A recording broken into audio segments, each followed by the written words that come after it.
Hello. Thank you so much for joining this event that is sponsored by two of my favorite groups and institutions in Wichita and frankly nationwide. That I'm in the business of teaching about and hopefully preserving or maintaining democracy. And the League of Women Voters has been doing that work for over a century, because democracy doesn't work unless we all show up, unless we work to live together in a way where we can solve common problems peacefully. And the League of Women Voters is the country's leading institution in helping people to vote and in advocating for open elections and democratic institutions. And also, you can't have democracy unless you have information and the free flow of ideas, and you can't do that unless you have a library. So thank you to the Wichita Public Library. I've done events for both groups in the past separately, but I'm glad I can do something for them together. So I hope everybody's doing well today, and thank you for being here.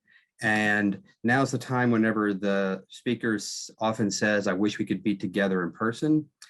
And I can see people saying that, but right now I'm not sure that's true, because one, I'm pretty sure a lot of you are coming to this particular talk from someplace in your home or at your work, or maybe even in your car. And so you can access this particular discussion without having to go to a place that may be far away from you. And also, most importantly, this is not the time to have lots of people in closed spaces, in congregate settings, spreading the horrible COVID-19 virus. And so this remains a time for us to be together when we have to be, but often over some kind of interface like this, because we have not beaten this particular disease yet, and we need to work together to do so. So on a less pessimistic note, let me talk a little bit about the friends I have here with me and how and what we're going to do today for the next hour. First, just to talk about what ethics means in general. Ethics, I'm going to go with a very simple definition here, which is fair treatment. So treating people as they deserve to be treated, and also working with them in a social relationship and in a larger society that's going to continue. And fair treatment here is the way that we continue to live together. So ethics in politics is a particularly unique and complicated situation, because the people get to elect members of their government here in the United States of America.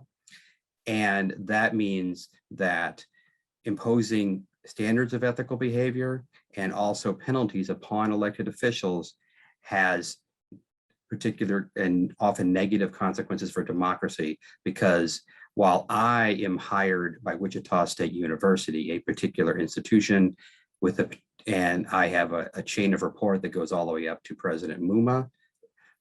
And so I could be fired for unethical behavior because of that by individual people, but elected officials work for the people, and the people are their ultimate bosses. And so firing somebody for unethical behavior means that you better be right when you do so, because if you're not, then you have overturned the will of the people for negative reasons. So to go around the horn here, that what we have seeing us here, we have over here is Socrates, and he's Socrates, as many know, is an ancient Greek philosopher who talked a lot about ethical behavior and how we should treat each other fairly, and died because people didn't like what he was saying. And beside him, I have one of my favorite books, What It Takes by Richard Ben Kramer, who talked about the 1988 presidential election. This is the best place for information on Joe Biden, and our own Bob Dole. Up here, we have Abraham Lincoln. I'll get to him in a minute. Over here, we have Wooshock, because that's where I work, and it's always a great day to be a shocker. Since it's a League of Women Voters event, I have some women's empowerment stuff. We have The Feminine Mystique, one of my other favorite books, or many favorite books, as you can tell looking behind me. And Ruth Bader Ginsburg, who was never herself elected to anything, but was involved in electoral politics as a Supreme Court justice and part of our democracy. And we have Einstein down here because I'm going to try to join with the rest of you, at least for a little while, to think really big thoughts and hopefully practical thoughts And just remember that if we don't succeed today, I mean, Einstein failed in math in high school. Okay, so back up here to Lincoln. One of the most difficult things about ethics, especially in a place like Wichita, which is the biggest small town in the country, is that if everybody's connected to everybody else, then it's difficult to maintain the roles that are necessary for doing the work of society, and also doing it in a way that is not too conflictual, and also allows us to live our lives without having to constantly be in conflict with other people, and also to worry whether other people are going to treat us fairly. So I bring out Lincoln both because he's a great president. He actually is from originally Kentucky, then Indiana, then Illinois. He spent his teenage years about a half hour from where my parents live and I grew up. And beside him is a book special to me called Working. And my grandfather actually was one of the interviewees in that book. He was called The Farmer. And I put this up here both because it's a good book, but also because to talk about how ethics is partly about conflict of interest and removing it, but in our democracy, in Wichita especially, but in some ways in democracy in general, there's issues that we are all too connected to each other to have ethical standards that can be easily applied in an institutional way. So to continue the conflict of interest discussion, I'm maybe a bit of a strange person to be doing this talk because I am not a disinterested or uninterested observer about the issues of ethics codes in Wichita. And also, a lot of the people that are involved in the decision to pass a ethics code for the city that did not replace the current ethics code, but was layered on top of it. That decision was made by people that I myself am personally connected to, both through friend relationships and through my work relationships. And so it's probably best to start with Mayor Whipple, because Mayor Whipple, who was elected in 2019, is a driving force behind the current ethics discussion in Wichita.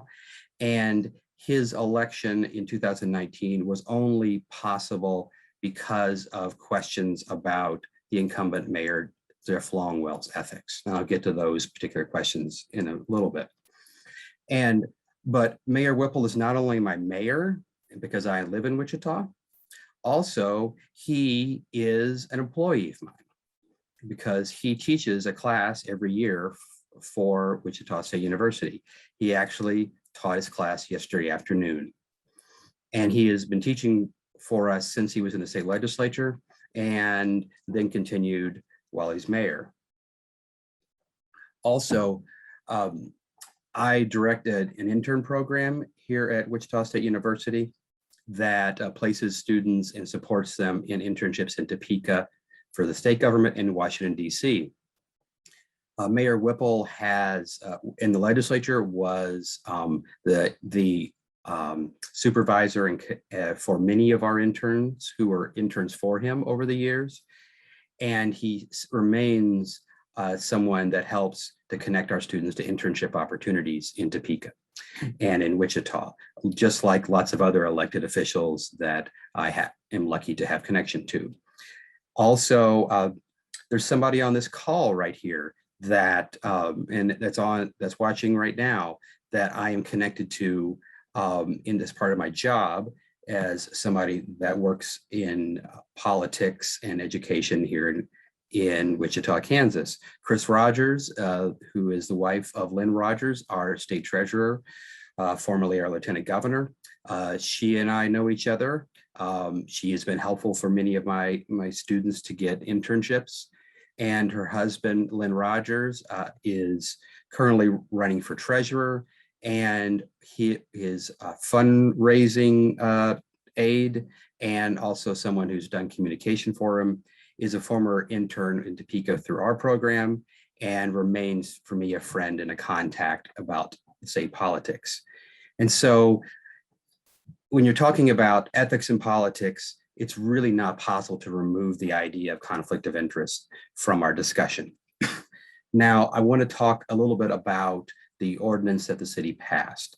And also note here, I'll take some questions later on in the chat, but if as I'm going through, you have anything that you want to put in the chat, I'll try to either address it or to bring it up later on. So it's probably useful to start with water, as frankly, life on Earth does.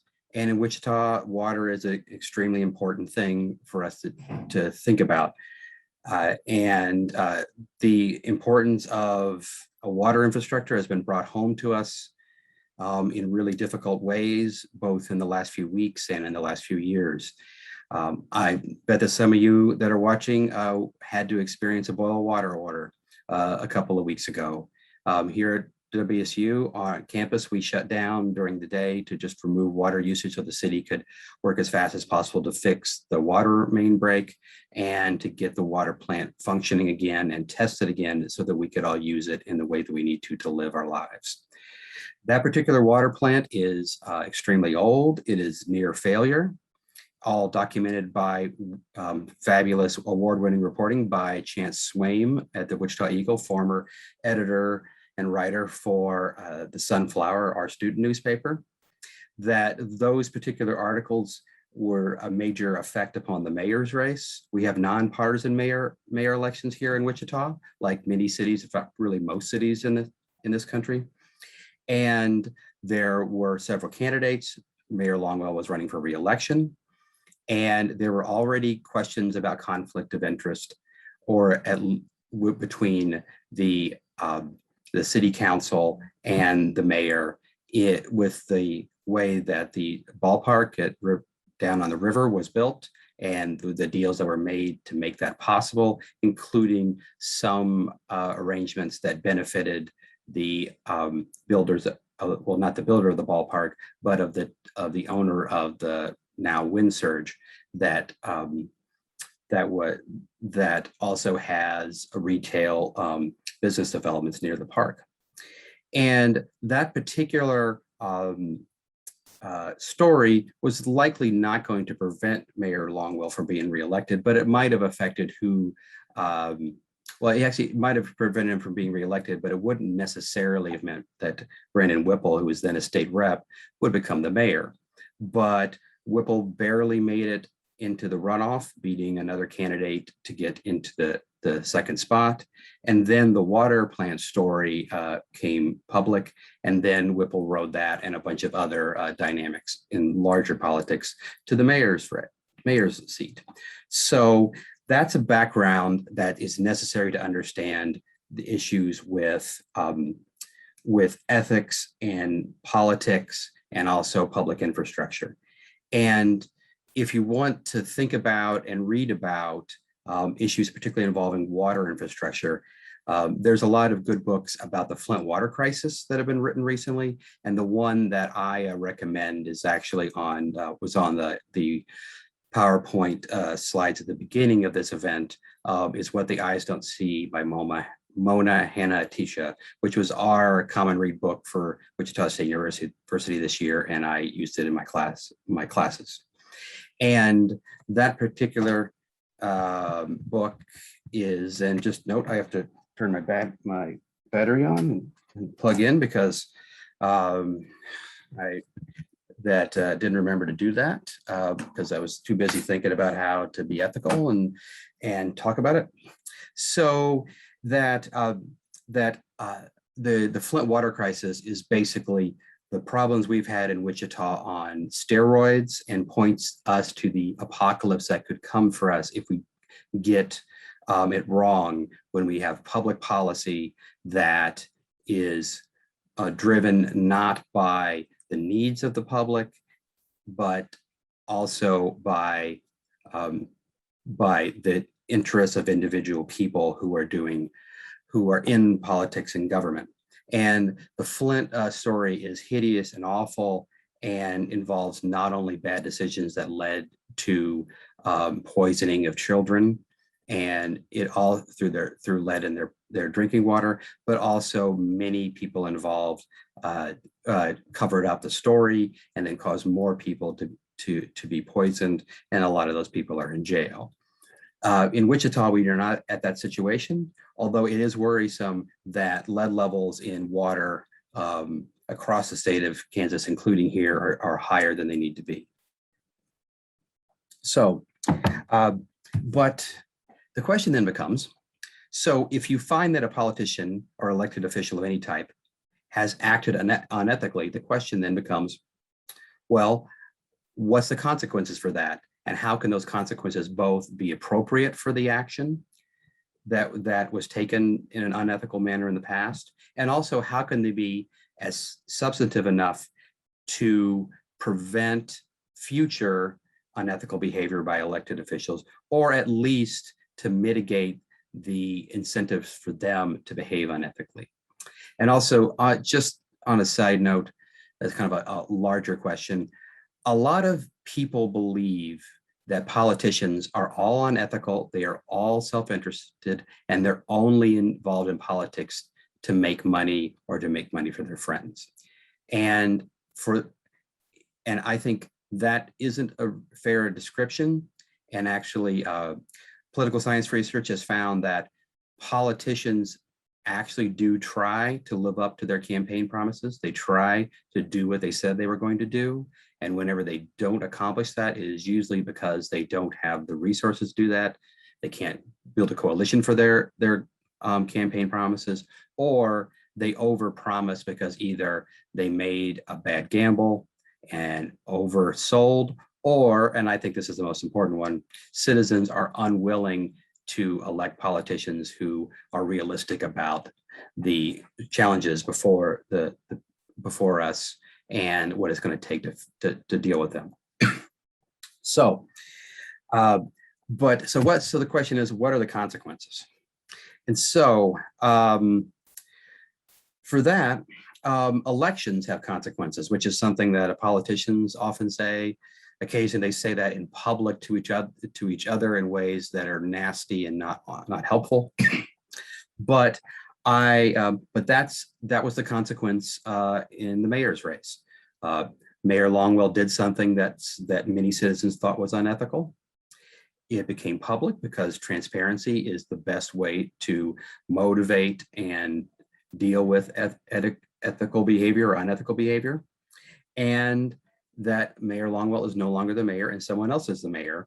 And there will be an election in 2 years that will provide us a chance to determine whether we think that Mayor Whipple is an ethical leader that we would want to continue in office, or whether there's someone else that we think would be a good replacement.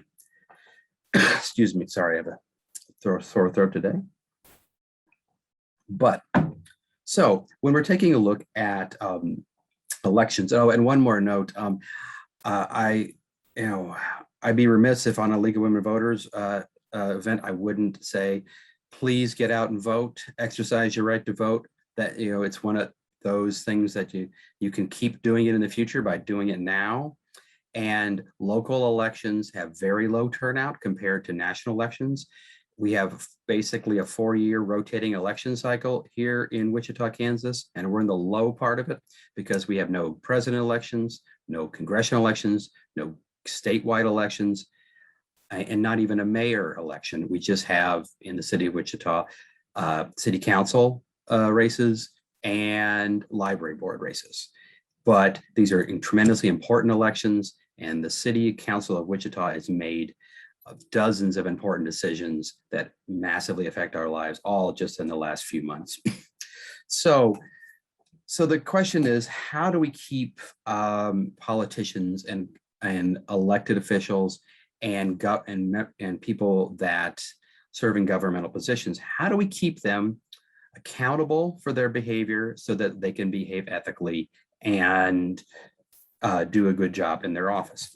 So when you're talking about government, even a local government like the city of Wichita, which has a budget that is hundreds of millions of dollars and has massive effects upon not only the 400,000 people that live in the city of Wichita, and also note that We were the 50th biggest city in the country in the last census, and we're now the 49th biggest city in the country. It seemed pretty likely we would drop out, but we did not, because the city of Wichita is growing, which is great, because in politics and in your economy and in the built environment that we live in, if you're not growing, your life isn't as good as it could be. But the mayor of Wichita and the city council of Wichita, they have effect not just on the 400,000 people who live in the city, but the entire South Central Kansas region, because of transportation infrastructure, because of amenities and quality of life, and also because of water, because almost all of the area within an hour of where I sit right now is either on a septic tank or at a dwelling or a business, or they are on City of Wichita water, as we in Wichita are basically doing the water work for the rest of our community. And so it's not sufficient then to have an entity as large as the City of Wichita be governed just by ethical principles that we talk about, and by their willingness, or at least stated willingness, to follow those principles. You need institutional rules, and those rules need to be embedded in the larger institution that the officials are part of, so that then that can structure their behavior and the output of government. So there's some varieties of ways of doing this. Now, one way would be to try to encourage publicity and transparency.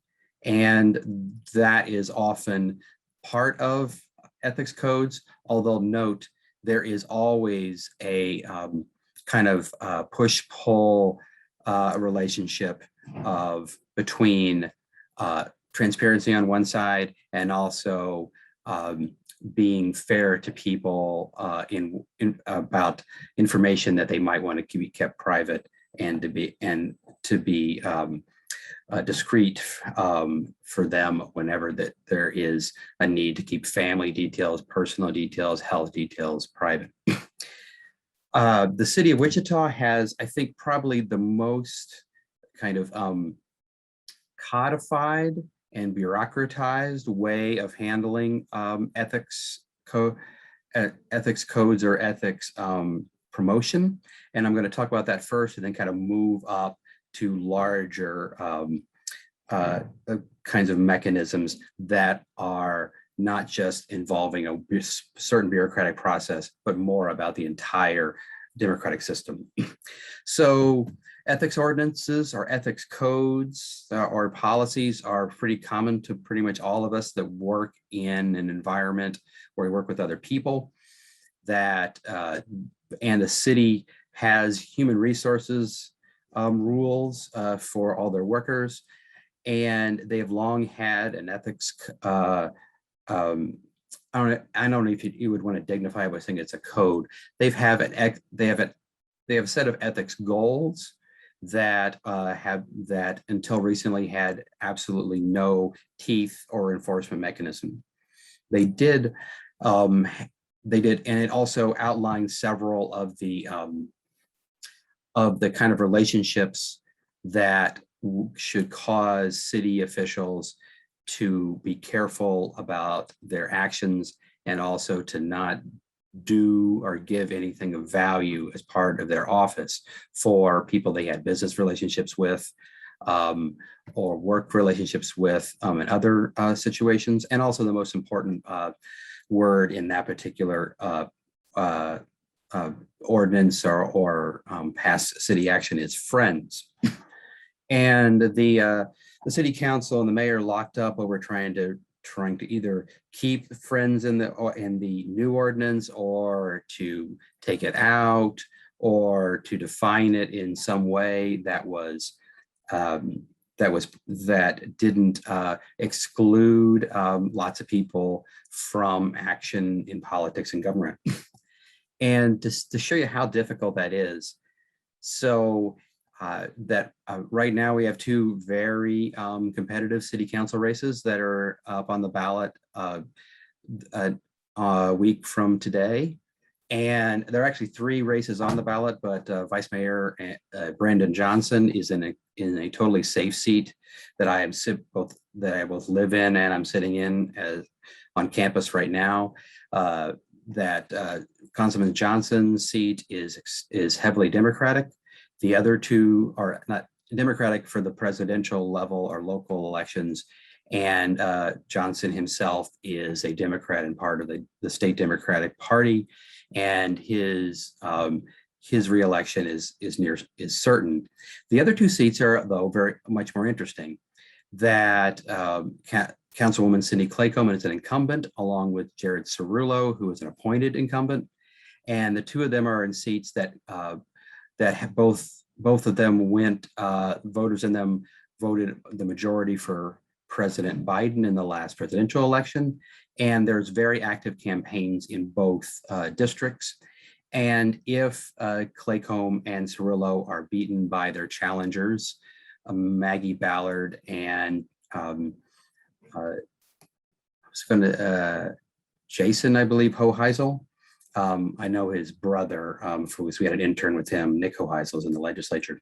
But if Ballard and Hoheisel win, then that might really shift city policy, because they could join with Mayor Whipple and Vice Mayor Johnson to have a more stable block of seats on the council to push for more progressive, or we often say liberal in this country, policies that some people think that Wichita would benefit from. But so those particular races are very important. They're on the ballot right now. And there, to talk about my connection as an expert, but also as somebody that works in the city, Councilwoman Claycomb used to work at Wichita State University as a faculty member and an administrator. She was sort of a boss of me, of one of my many, many bosses. That she also is very connected to things on campus. That I just happened to this morning or last night take a look at her campaign finance disclosures. And while I am not on any disclosures, because I do not give money to campaigns or politicians because of my position here at Wichita State University, there were several people that I know who were donors to Councilwoman Claycomb. And that would be true, I think, of a lot of people who are involved in politics or public affairs here in the city. And also, and if you take a look at the 2 challenging campaigns, I have students that are interning on those campaigns right now. And that's a good thing, but that just shows you what a kind of crazy quilt of conflicts of interest that this particular city is. Now, so one way to have a accountability mechanism is an ordinance, but that ordinance has got to be written in a way that allows the city to still do its job. The ordinance that passed did have penalties.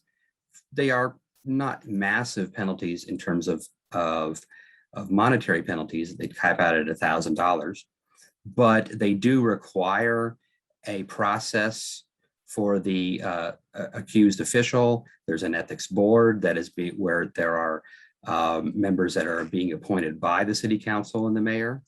And they also, and that board will have the power to enforce the ordinance. And it seems to be designed in most cases to either have the ethics commission find that the mayor or council person has acted ethically, or to impose some ethics training and also do that publicly so that then people know what their elected official has done and then can act accordingly. So that's one way to do things. There's also some other mechanisms. Some are, what you can do is you can have a recall election. Now that is a fairly blunt instrument. It can cost a massive amount of money and time for elected officials and state governments and citizens. We could see the effects of that with California's incredibly poorly designed recall process that makes it easy to start the process, but then hard to understand how it works. And and that got us Governor Schwarzenegger for California a few years ago. And but our ordinances in Kansas are much weaker, and to recall elected officials here, it's pretty difficult to do so. You have to, there's some very narrow reasons you can even have a recall election start. And those involve if someone is not doing their job. So if they're, for example, just not living in the city, or if they have medical issues that they can be removed because they're not able to function. If they and I'm just trying to remember the other two, but the one that's most relevant here is that they cannot have particular close connections to people who then benefit from the actions of government. And even with the Longwell case, I think it would be a difficult thing to make stick for him, because there are lots of reasons to build the ballpark, but maybe more importantly, there's lots of reasons for the water plant contract to be structured the way it was, and for to be given to the local contractors that got it. And so establishing definitively that Longwell only voted for that contract because his friends took him on golf trips, that can't be established factually, that was the only factor that mattered and not other factors. But the election can sort it out. A recall election is an awful blunt way to do so, but a regularly scheduled election is a much better thing to do.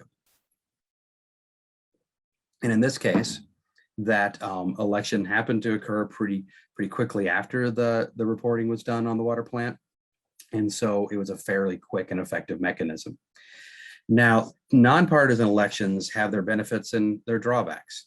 The problem with nonpartisan elections is that you do not have party on the ballot in order to structure your thinking about who you want to vote for and help you think about what team you want to join, because most people involved in the political process and most voters know something about the political parties, and those are useful cues and shortcuts for who we might want to support. But we don't have partisan elections here in the city.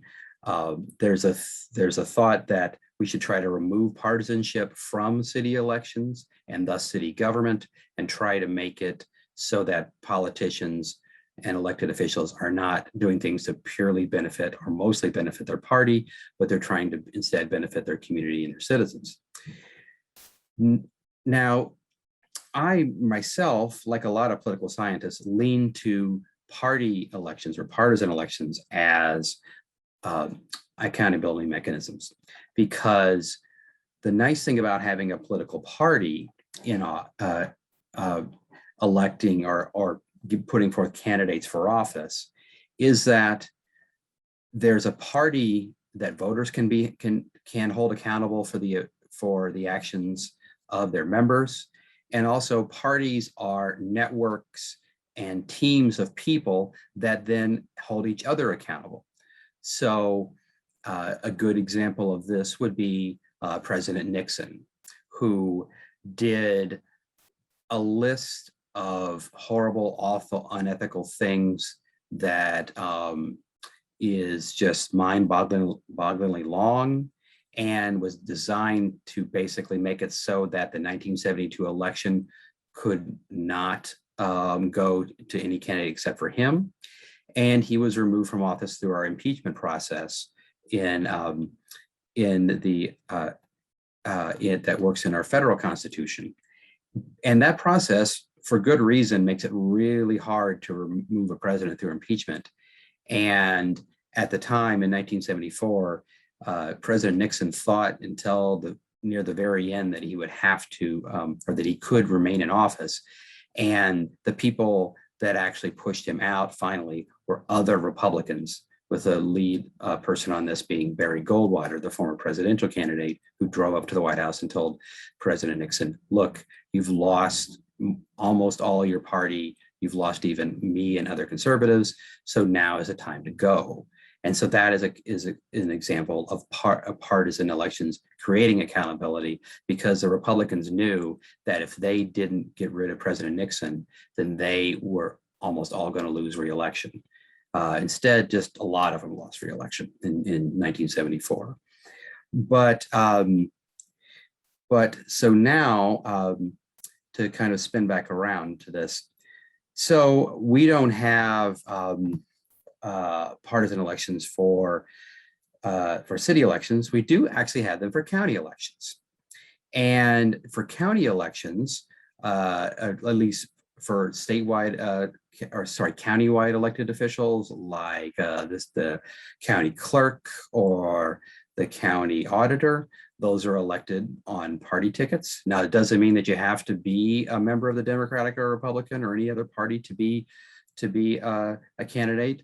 There is a way to get on the ballot as an independent, although we make that pretty hard here in Kansas, because in most years, the day to file your candidacy for an office as an independent is the day before the party primaries in August, which makes it so that citizens and possible candidates don't know who the parties are going to have as candidates until after the primary, and that's often too late to figure out whether somebody wants to run or not.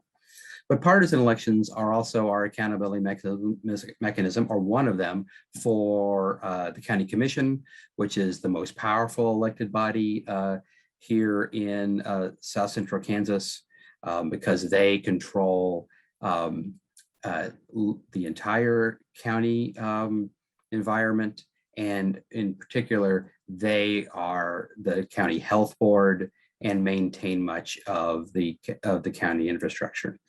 And we have elections for them, and they are elected to 4-year terms on party tickets.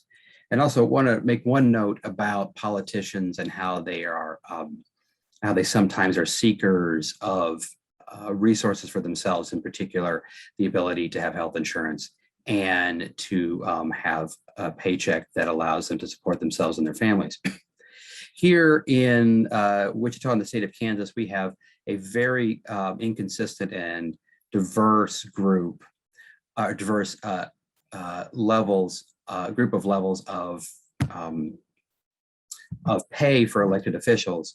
And so if you think about the levels of government for the city of Wichita, we elect people to the state legislature, and they get paid per diem every day, support of them being in Topeka, which amounts to about $20,000, sometimes a little bit more a year. And they also are part of the state pension system, but they have to maintain usually 2 residences, and they only work for part of the year. And that part of the year they work is mostly predictable, although there are special sessions. And so there's a lot of negatives to that particular work.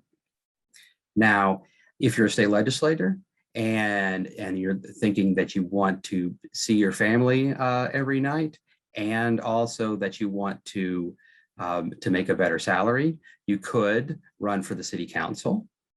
And in the city council makes around $40,000. And so in effect is a part-time group, except for the mayor that makes more. And because most people cannot get by themselves, and certainly not with families on that salary.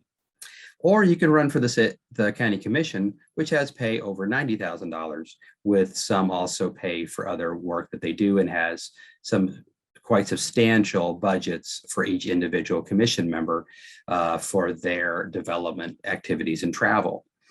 And so it's not a coincidence that a lot of our politicians who are in elected office from Sedgwick County run for county commission at some time. But so I'm going to end my particular prepared remarks by talking just at the end about how difficult it is to handle ethics with elected officials, because we as citizens elect them. We are their ultimate bosses. If you remove them from office for actions that are either ethical, or certainly are the actions that are consistent with the campaigns they ran and the decisions that we made to elect them, then you're nullifying the work of the voters. And but that if just a cursory review of the actions of politicians in this country and in others shows that politicians in office cannot be relied on to just follow ethical standards of behavior. And my favorite example on this comes from the United Kingdom, where they used to have a substantial allowance for their second home so that they could have a place to live in London, which is horribly expensive. But one particular member of parliament violated the rules, used his second home stipend to support his mansion and grounds, which were actually a lot more expensive than his place in London.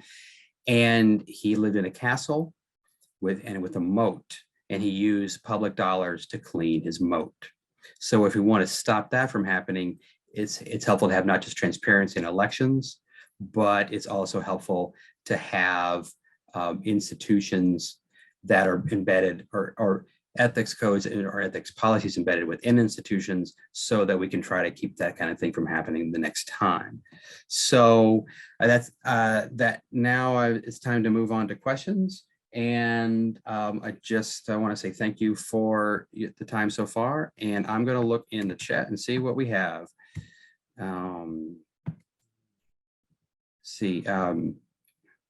Okay, we say Megan from League of Women Voters asked, would the ethics board be able to enforce ethical actions such as removing a council member being involved in activity that libels someone running for office?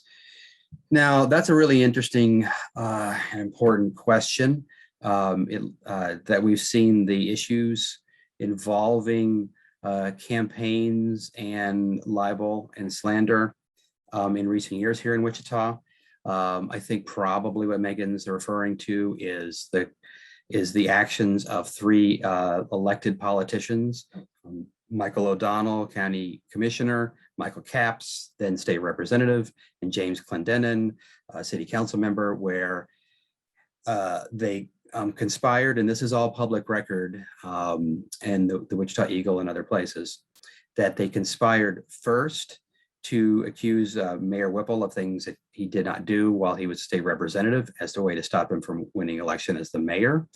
And then whenever their involvement, or at least a possibility of their involvement, was starting to come to light, they then attempted to blame a man named Dalton Glasscock, which he was at the time the county party chair for the Republican Party and remains an active Republican Party activist. And also, to continue the small Wichita town analogy, Dalton Glasscock is a graduate of this institution, Wichita State University, and was an intern in the internship program that I now direct. He interned whenever my colleague Mel Kahn directed the program, and interned with Senator Roberts in DC. And Dalton also now, because of his experience in American politics, we have hired him to teach American politics, in which he does for us, like many other former and current elected officials. And those particular actions, well, you know, we did have accountability mechanisms that worked if what you want to have happen is them not be in office anymore. The state representative, Michael Capps, was defeated for renomination by another Republican. That Michael O'Donnell was defeated for re-election by Sarah Lopez, and City Council member Clendenin also did resign from office. Although I should note here that I myself, along with a couple of colleagues from Chase Billingham, my colleague from Wichita State, and my colleague Russell Fox from Friends University, we did publicly call for Clendenin to resign, which is something that's the only time I have done that publicly in writing, because I don't endorse candidates because of my position, or endorse their election, but I do endorse democracy and I do endorse ethical and legal behavior. And so the accountability mechanisms worked okay for those situations. It took longer than it should have. That particularly with the O'Donnell case, we really dodged a bullet here in Sedgwick County, because if he had been elected, then, and he was defeated very narrowly. If he had been elected, then he could, and he said he was going to then resign immediately before even taking office, and then his party committee for his district would have been able to appoint his successor, who would have served in that well-paid and very powerful job for 4 years without any particular mechanism for getting them out of office except for recall. And just let me get on my soapbox. I really wish we would change these laws in Kansas, because that it is too many of our elected officials are not elected in their first time; they're appointed.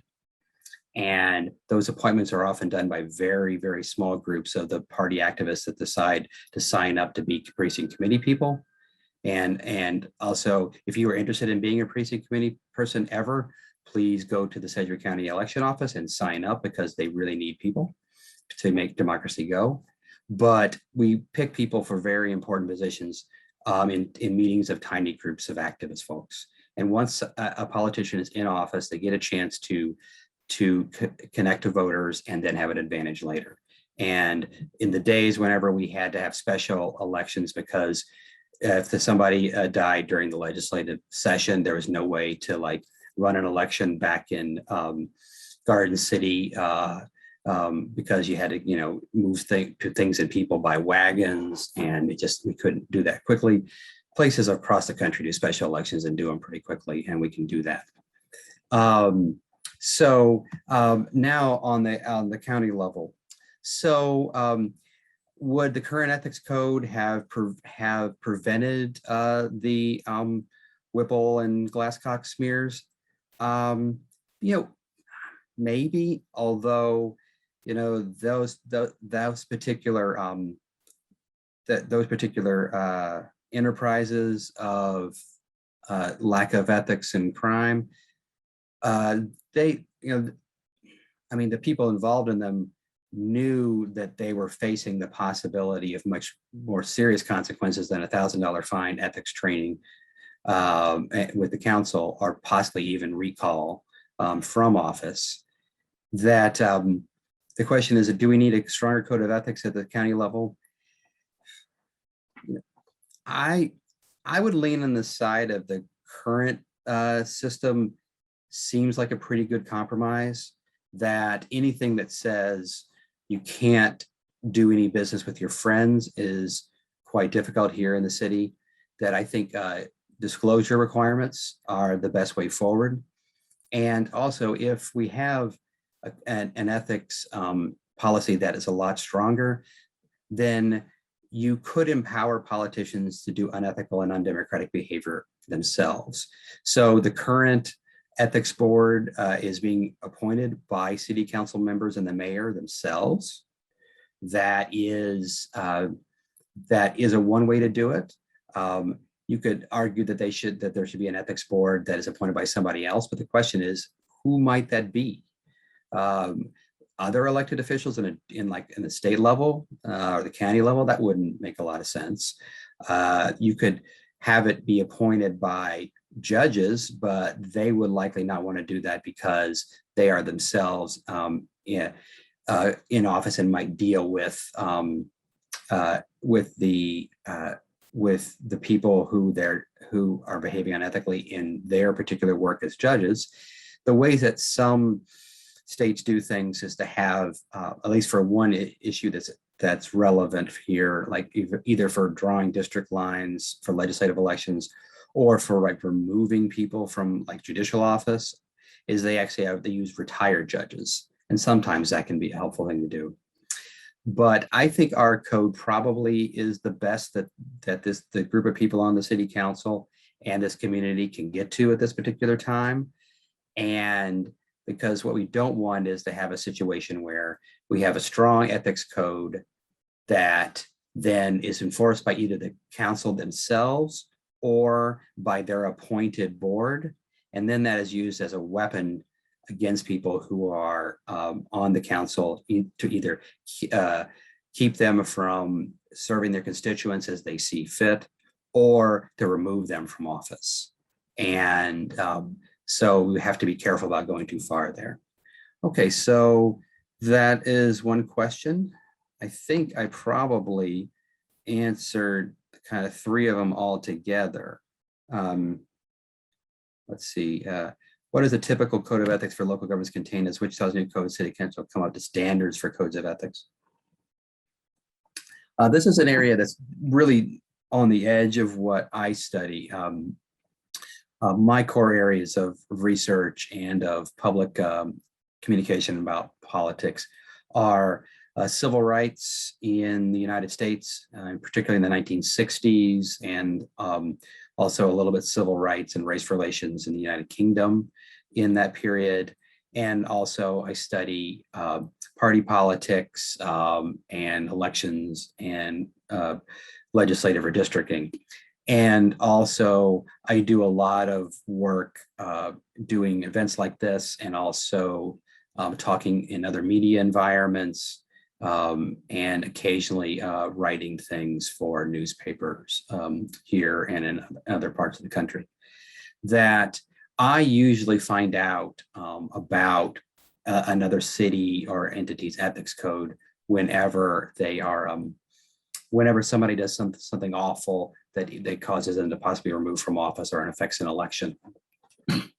And I think our code is, from what I've read of given examples, is probably kind of in the middle, and maybe would fit in what you might see as the standard, although I don't think there's any gold standard or any national standard at all, because this is America, where we have way too many governments to coordinate things like that. And but one example of, I guess we could think of two extreme examples.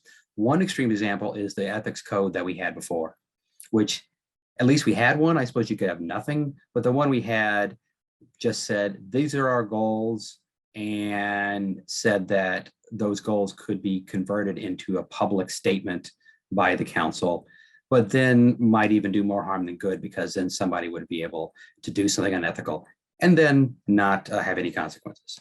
So then, so that's one extreme. Another, and then, well, no, I guess the one extreme would be something where there's like an elected board or an unappointed board, and we're getting to that one kind of model. But there's another model that where the council themselves are the only board that can remove people in any circumstance. And that particular model ran aground in the city of Baltimore a few years ago. And there were lots of issues about the city's hospitals. And this came due with a lot of hospitals about ready to close. They weren't able to serve people very well during cold snaps in the past. And it came out in public that the president of the city council, which is a citywide elected official, which we don't have here in Wichita. That would be kind of like if we would like basically keep Mayor Whipple as the president of the city council, then create a strong mayor on top of that. But in Baltimore, the city council president, she had written a children's book, which was designed to help kids who were in the hospital or grieving. And she wrote it, it was illustrated, and she sold thousands of copies, all of them to one of the city's hospitals, or two city hospitals. And she received the bulk of the royalties from that. And the only way to get her out of that position was to have the other council members remove her, and which was very difficult because they were her allies and would also risk blowback from her allies. But that was eventually done, but it took a period of months. And so there really isn't necessarily a typical code of ethics. And I think we should also conceive of impeachment as a kind of an ethics code. And since we don't have an impeachment process, and that makes it weaker than it could be if we did, And then we also don't have a very strong recall process. And so that means that we are weaker than other places, because there are other states and cities where recall is actually fairly easy to do. And like next door in Colorado, we've seen multiple state senators recalled in recent years. And so that is a kind of stick that exists in other places that we don't really have. Okay, so thank you for those. So other questions?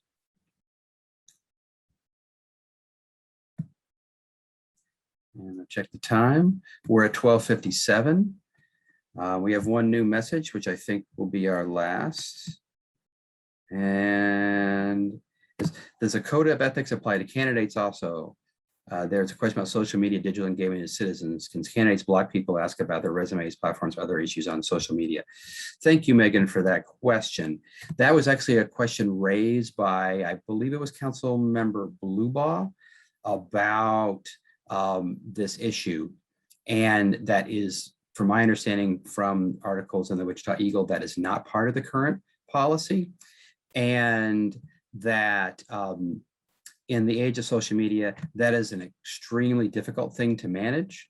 And because public officials need to be on social media to do their work these days, and also the action of blocking other people, but that can be seen as a maybe even unconstitutional issue of what you would call viewpoint discrimination.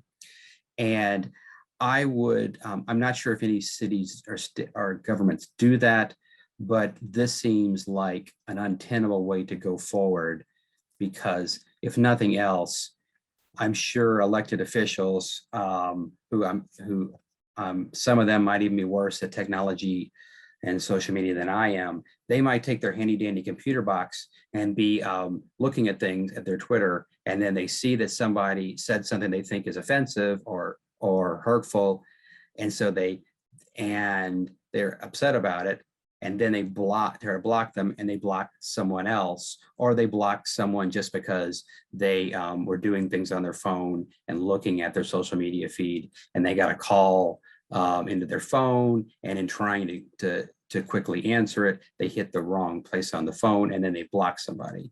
And so, you know, right now our lives are hard enough to manage, even with the without these kind of things. And you know, we just don't need, I think, more social media rules to govern our lives. But that is my time. I just want to say, as always, it's a great day to be a shocker. And if you happen to get a chance, you can watch the online stream of the inauguration of our 15th president, Rick Muma, this Friday afternoon. And thank you to the library and the League of Women Voters. And I hope to see you again.